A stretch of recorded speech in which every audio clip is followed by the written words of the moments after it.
প্রিয় দর্শক, আসসালামু আলাইকুম। আমন্ত্রণ জানাচ্ছি নারিশ নিবেদিত নিরাপদ খাদ্য সম্পর্কিত জনসচেতনতামূলক সাপ্তাহিক লাইভ নিরাপদ খাদ্য সুস্থ জীবন অনুষ্ঠানে, powered by aggregate network limited. অনুষ্ঠানটির কো-স্পন্সর RRP গ্রুপ, ব্যবস্থাপনায় Bangladesh society for safe food. সর্বমোট 48 পর্বের আজ প্রচারিত হচ্ছে প্রথম পর্ব। আজকের আলোচনার বিষয় নিরাপদ খাদ্য সুস্থ জীবন। নিয়ম অনুযায়ী প্রতি পর্বে আমাদের সাথে থাকবেন দুজন সম্মানিত অতিথি। আজ আমাদের সাথে আছেন প্রফেসর ডক্টর মোহাম্মদ শোয়েব, সম্মানিত সদস্য, food industry and production, Bangladesh নিরাপদ খাদ্য কর্তৃপক্ষ। স্বাগত আপনাকে। আমাদের সাথে আরও আছেন ডাক্তার মোহাম্মদ আখতার ইমাম, উপপরিচালক, বাংলাদেশ জাতীয় পুষ্টি পরিষদ, স্বাস্থ্যসেবা বিভাগ, স্বাস্থ্য ও পরিবার কল্যাণ মন্ত্রণালয়। আপনাকে স্বাগতম আমাদের অনুষ্ঠানে। ধন্যবাদ। আলোচনা শুরুর পূর্বে সমাজের বিভিন্ন শ্রেণী পেশার মানুষের নিরাপদ খাদ্য সম্পর্কে তাদের ধারণা সম্বলিত একটি ছোট্ট ভিডিও ক্লিপ রয়েছে, চলুন দেখে আসা যাক। ধন্যবাদ। নিরাপদ খাদ্য ও সুস্থ জীবন অনুষ্ঠানে আপনাদের সবাইকে স্বাগত জানাচ্ছি। দর্শক, ইতিমধ্যে জেনে গেছেন আজ আমাদের অনুষ্ঠানের প্রথম পর্ব এবং আজকের পর্বের বিষয় নিরাপদ খাদ্য ও সুস্থ জীবন। কিন্তু নিরাপদ খাদ্যটা আসলে কি?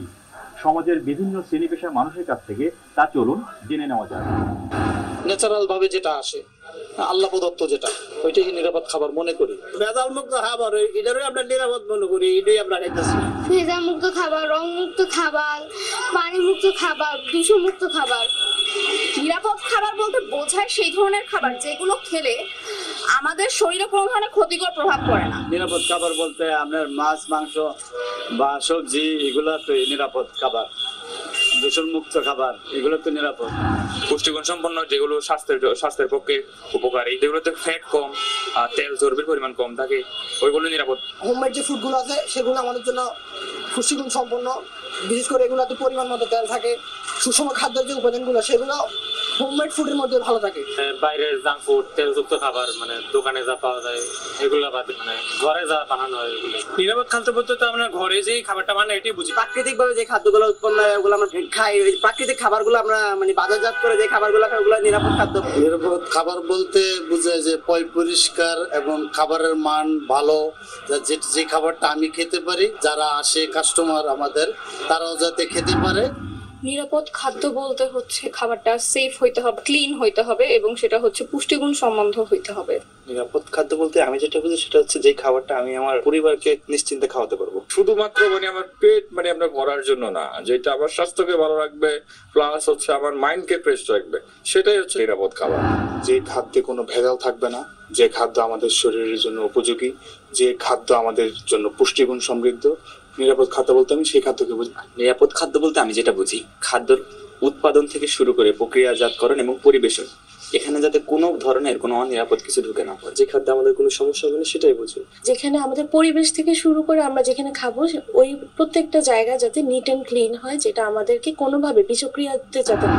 আমি যে প্রোডাক্টটা নিয়ে যাব এবং যেটা খাইয়ে ওরা সবসময় সুস্থ থাকবে এবং ভালো ফিল করবে, সেটাকে আমি নিরাপদ খাবার। নিরাপদ খাবার বলতে আমরা যেটা বুঝি সেটা হলো স্বাস্থ্যকর এবং সুষম খাবার। নিরাপদ খাবার পেতে হলে আমাদের প্রধানত তিনটা জিনিসকে পরিহার করতে হবে।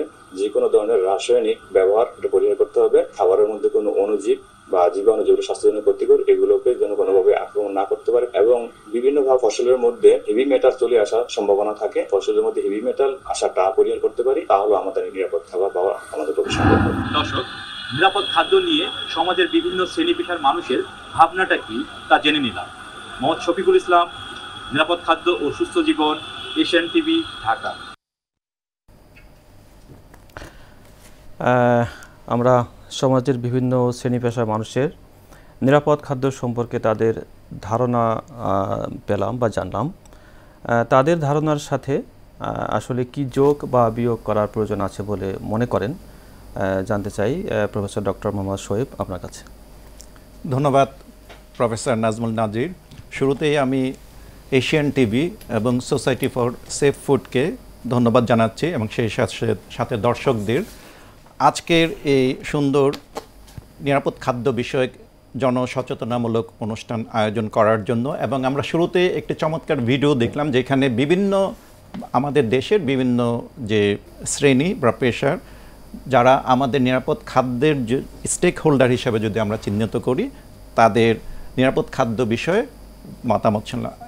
তারা সঠিকই বলেছে বিভিন্নজন বিভিন্নভাবে, তবে নিরাপদ খাদ্য বলতে সেই খাদ্যকে বোঝায় যেটা মানুষের স্বাস্থ্যের জন্য কোনো ক্ষতির কারণ হবে না, অর্থাৎ ভেজাল এবং দূষণমুক্ত খাদ্যই নিরাপদ খাদ্য, এবং এটা উৎপাদন থেকে আমাদের কাছে ভোক্তার কাছে আসা পর্যন্ত কোনো অবস্থায় দূষিত থাকবে না। তাহলে মানুষের আপনার সুস্থ জীবন এবং কর্মক্ষয় জীবনের জন্য নিরাপদ খাদ্যের কোনো বিকল্প নাই।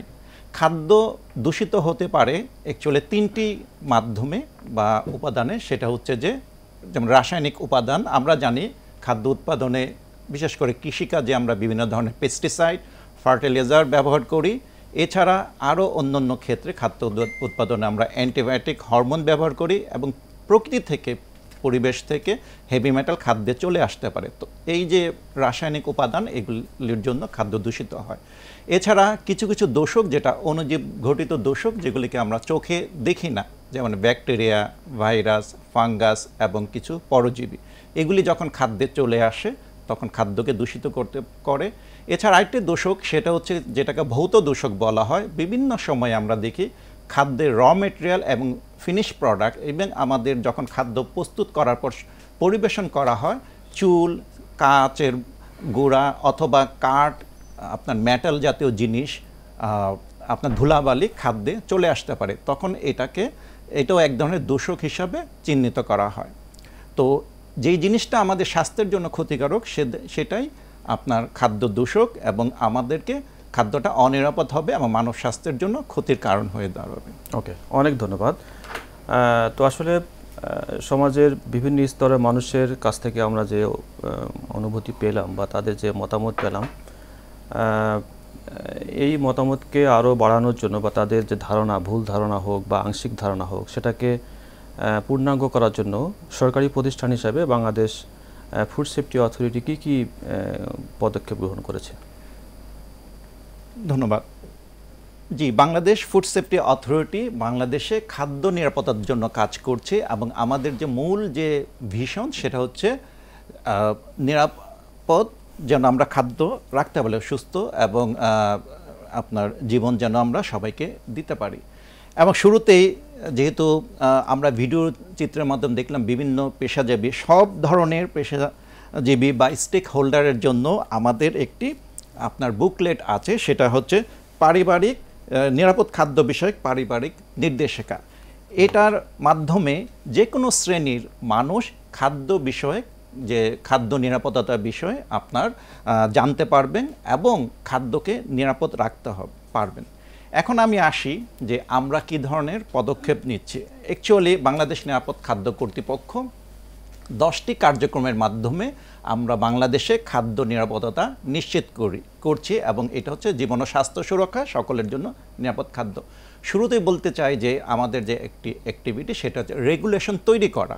আমরা বললাম পেস্টিসাইড, হেভি মেটাল, অ্যান্টিবায়োটিক, এগুলি যেন সহনীয় মাত্রায় থাকে, সেজন্য আমরা এক ধরনের রেগুলেশন তৈরি করেছি, এবং এটা আন্তর্জাতিক যে রেগুলেশন যেগুলি ফলো করা হয় এটাকে বলে কোডেক্স, এবং বিশ্বের অন্যান্য দেশে যে রেগুলেশনকে ফলো করে এই আলোকে। এছাড়া আমরা বিভিন্ন সময় জনসচেতনামূলক আপনার প্রোগ্রাম করছি, এবং সেই প্রোগ্রামে আমরা আমাদের যে জনসাধারণ, এবং এই জনসাধারণ বিভিন্ন শ্রেণীর জনসাধারণ, যেমন স্কুলের গামী যে ছাত্রছাত্রী, তারপর কলেজের ছাত্রছাত্রী, বিশ্ববিদ্যালয়, তারপর শিক্ষক, ইমাম, এবং আপনারা জানেন যে ভোক্তা ছাড়াও আমরা যারা খাদ্য উৎপন্ন করে ইন্ডাস্ট্রি, সেই ইন্ডাস্ট্রির যারা আপনার কর্মী আছে তারা, এবং হোটেল, রেস্টুরেন্ট এবং বেকারি যে সবগুলো, ওইখানে আপনার মালিক পক্ষ এবং কর্মচারী সবার জন্যই আমরা বিভিন্ন সময় বিভিন্ন প্রশিক্ষণের আয়োজন করছি। এছাড়া আমরা জানি যে আমাদের দেশে আপনার বিভাগ আছে, উপজেলা আছে, ইউনিয়ন আছে, ইউনিয়ন পর্যায়ে আমাদের যে মা বোন যারা আছে এবং আমাদের যে ভাইরা আছে তাদের 25 জনকে নিয়ে আমরা এক একটা সেশন করি, সেটাকে বলা হয় উঠান বৈঠক। সেই উঠান বৈঠকের আয়োজন মাধ্যমে আমরা তাদেরকে ইউনিয়ন পর্যায়ে বিভিন্ন শ্রেণীর মানুষকে আমরা নিরাপদ খাদ্য বিষয়ে সচেতনতা তৈরি করছি। ওকে, অনেক অনেক ধন্যবাদ, আপনারা অনেক কাজ করছেন আসলে। আমরা এই পর্যায়ে আমাদের দ্বিতীয় অতিথি ওনার কাছে যেতে চাই। খুবই প্রাসঙ্গিক একটা প্রশ্ন, আসলে সুস্থ জীবন নিশ্চিতের সাথে নিরাপদ খাদ্যের কি যোগসূত্র রয়েছে, এটা আসলে আমাদেরকে যদি একটু বলতেন। আমরা আসলে ছোট্ট একটি বিরতিতে যাব, আপনার উত্তর আমরা বিরতি থেকে এসে শুনবো। থ্যাংক ইউ, অনেক ধন্যবাদ।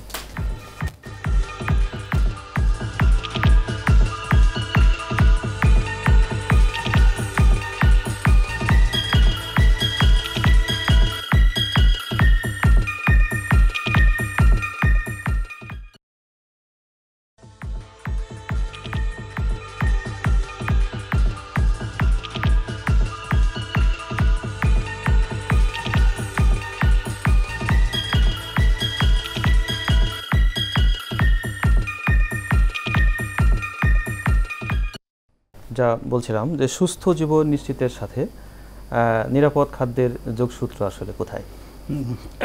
ধন্যবাদ আপনাকে, এশিয়ান টিভি সহ Bangladesh society for safe food আপনাদেরকে এত সুন্দর সময় উপযোগী একটা সেশন করার জন্য অসংখ্য ধন্যবাদ।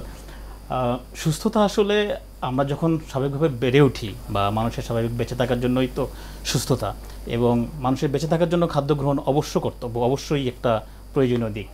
আমরা যদি বিশ্ব স্বাস্থ্য সংস্থার যে সুস্থতার যে সংজ্ঞাটা আমরা যদি সেটা দেখি, যে শুধুমাত্র সেটাকেই বলে না যে রোগের অনুপস্থিতিটাকেই শুধুমাত্র আমি সুস্থ, সেটাকে বলে না।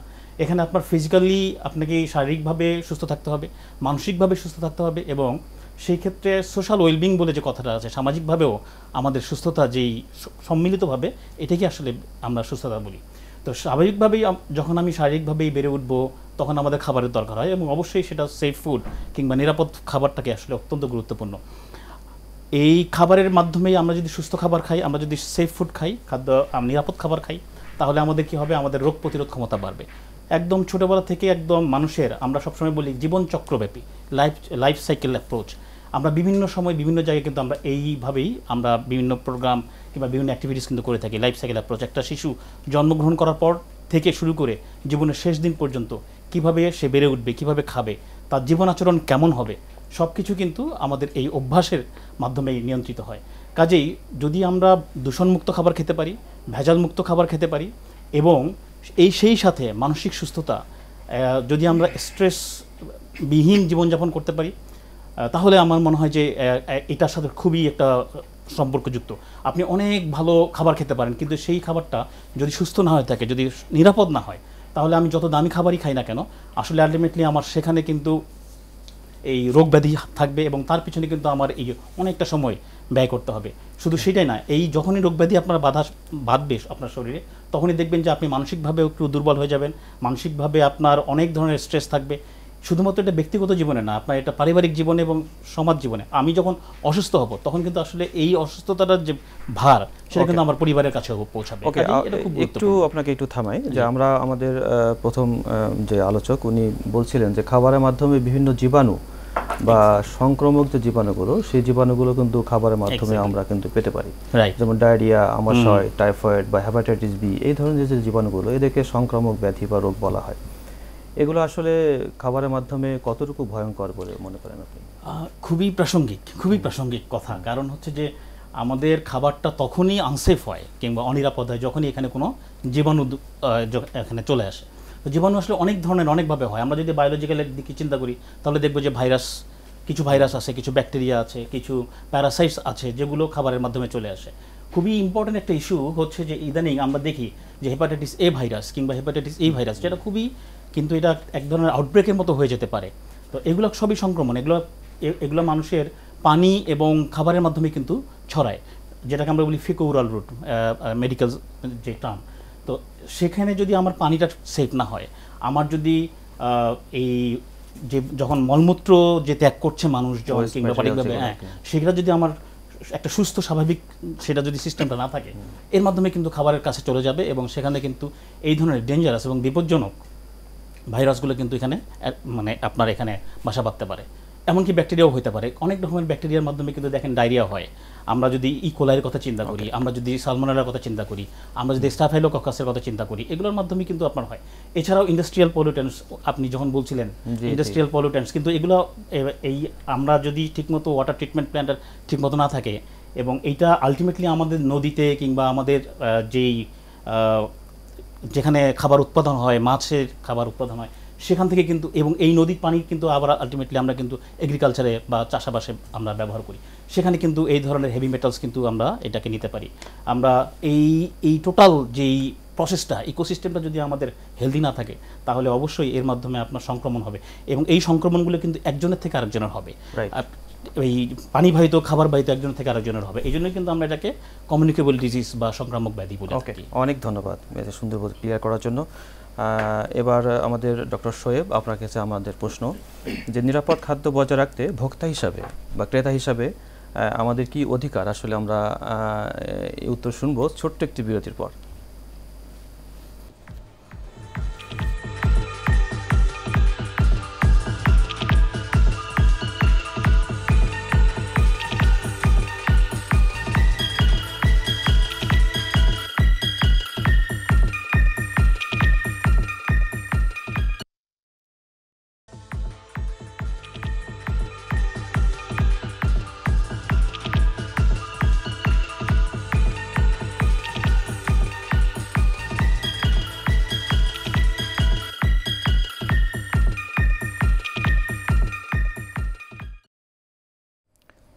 প্রিয় দর্শক, আবারও স্বাগত জানাচ্ছি নারিশ নিবেদিত নিরাপদ খাদ্য সম্পর্কিত জনসচেতনতামূলক সাপ্তাহিক লাইভ নিরাপদ খাদ্য সুস্থ জীবন অনুষ্ঠানে, powered by aggregate network limited, cosponsored by RRP group.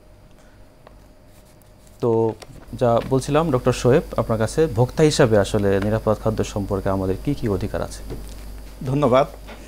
Actually আমরা সবাই ভোক্তা দিন শেষে, এবং নিরাপদ খাদ্য বিষয়ে যেহেতু কথা বলছে, খাদ্য পাওয়ার অধিকার আমাদের সবাই আছে, এবং খাদ্যটি অবশ্যই নিরাপদ হতে হবে।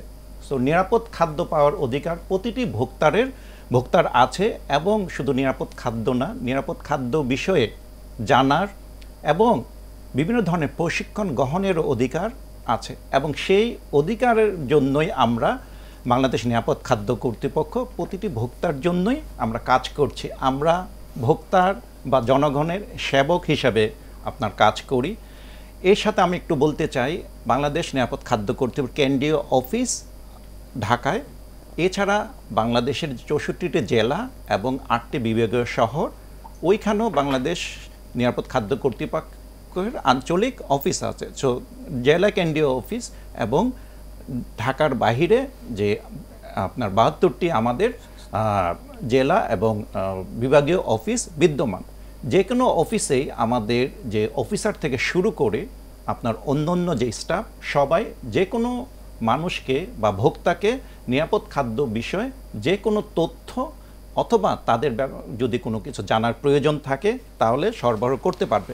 আমি একটু পরিসংখ্যান জাস্ট অল্পতেই করতে চাই, সময় খুবই কম, সেক্ষেত্রে জাস্ট একটা পরিসংখ্যান যদি আমরা অ্যাকচুয়ালি ওই যে আগে শুরুতে বলেছি, আমরা ব্যবসায়ীদের প্রশিক্ষণ দিচ্ছি, এবং গত অর্থ বছরে প্রায় আমরা 260টি প্রশিক্ষণের আয়োজন করেছি, যেখানে প্রায় 9021 জন ব্যবসায়ী প্রশিক্ষিত হয়েছে। আমরা ইমাম এবং শিক্ষকদের জন্য প্রশিক্ষণের আয়োজন করছি আসলে ডক্টর শোয়েব, এরকম আমাদের বিভিন্ন ধরনের আপনার ভোক্তাদের অধিকার আদায়ের জন্য বিভিন্ন ধরনের প্রোগ্রাম আছে।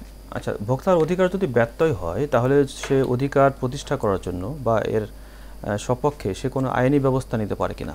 জি, অবশ্যই আমাদের আইনে আছে, যদি ভোক্তা তাদের অধিকার মানে নিরাপদ খাদ্য বিষয়ে যদি কোনো ব্যত্যয় ঘটে, তাহলে ওনারা আমাদের বিশুদ্ধ খাদ্য আদালতে মামলা করতে পারে, এবং এই মামলার ফলাফলের উপর ভিত্তি করে যদি আমরা নিষ্পত্তি হওয়ার পর যদি ভোক্তার পক্ষে যায়, তো মামলার যে খরচ 25% ভোক্তা আপনার আদায় করতে পারে। এছাড়া মামলা সংক্রান্ত ছাড়াও যে কোনো অভিযোগ তারা আমাদের যে হটলাইন নাম্বার 16155, এখানে আপনার অভিযোগ করতে পারে, এছাড়া আমাদের কেন্দ্রীয় অফিস এবং আমাদের যে জেলা কার্যালয় ওইখানেও তারা সশরীরে গিয়ে যে কোনো অভিযোগ করতে পারে এবং সরকারি যে কোনো প্রতিষ্ঠানে আপনার একটি সফটওয়্যার আছে যেটা জিআরএস সফটওয়্যার, ওইখানেও তারা যে কোনো অভিযোগ খাদ্য বিষয়ে, যেহেতু আমি খাদ্য বিষয়ে আপনার নিরাপদ খাদ্য বিষয়ে কাজ করি, তারা নিরাপদ খাদ্য বিষয়ে আপনার যে কোনো অভিযোগ তারা দাখিল করতে পারে। ওকে, অনেক ধন্যবাদ।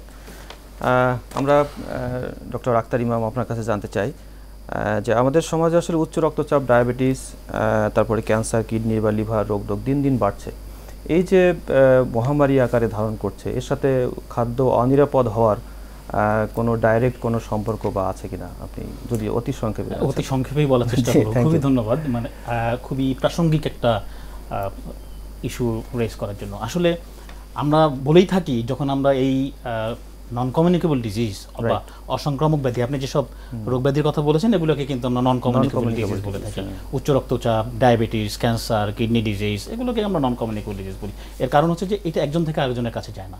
তো এটার সাথে খাদ্যাভ্যাসে আসলে প্রচুর অনেক সম্পর্ক আছে, ছোটোবেলা থেকেই সম্পর্কিত আছে। ধরেন যদি যে বাচ্চাটা প্রথম থেকে যদি নিউট্রিশন ঠিকমতো না পায়, আমরা বলি কি গোল্ডেন 1000 ডেজ, সেখান থেকে যদি তার নিউট্রিশনটা ঠিকমতো না হয় তাহলে সে কি হবে, স্টান্টেড হবে। স্টান্টেড মানে খর্বকায় হবে।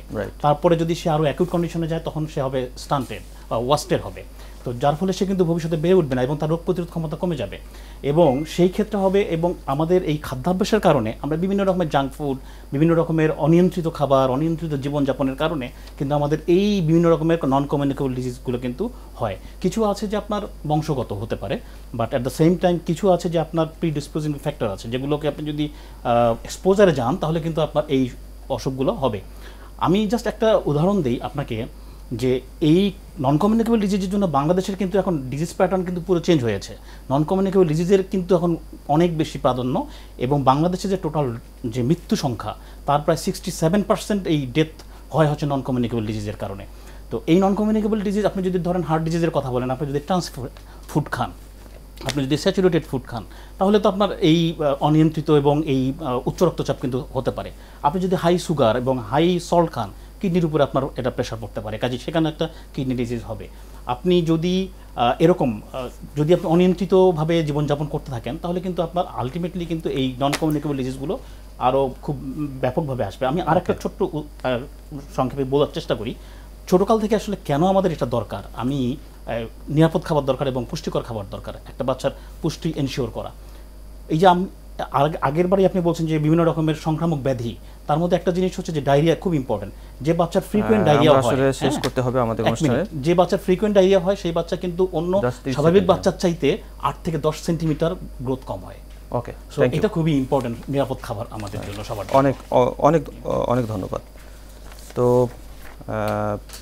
প্রিয় দর্শক, প্রতিটি পর্বের বিষয়বস্তুর উপরে ভিত্তি করে আমরা একটি করে কুইজ আপনাদের জন্য দেব।